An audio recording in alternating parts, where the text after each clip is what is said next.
كابتن سيد عبد الحفيظ مدير الكوره بيعلن عقوبه جديده ضد صالح جمعه لغيابه عن مران اللاعبين اللي ما شاركوش في مباراه بتروجيت.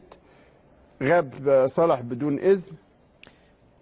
شوف انا صالح كده يعني لفتره طويله كانوا بيقارنوه بحد، وانا بقول لا، المقارنه مش موجوده يعني بالشكل ده.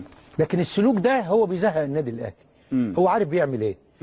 نصيحتي ان ما حدش يسيبه.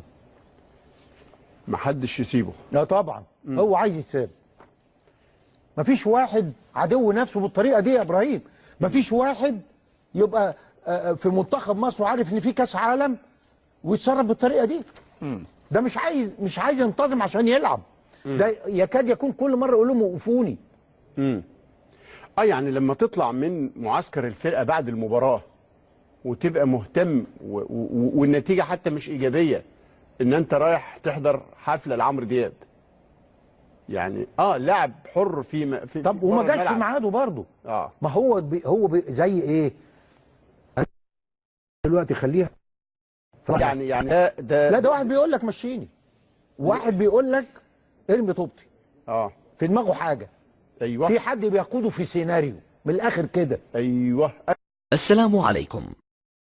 لا تنسوا الاعجاب بالفيديو والاشتراك في القناة تشجيعا لنا لنستمر بنشر المزيد ان شاء الله.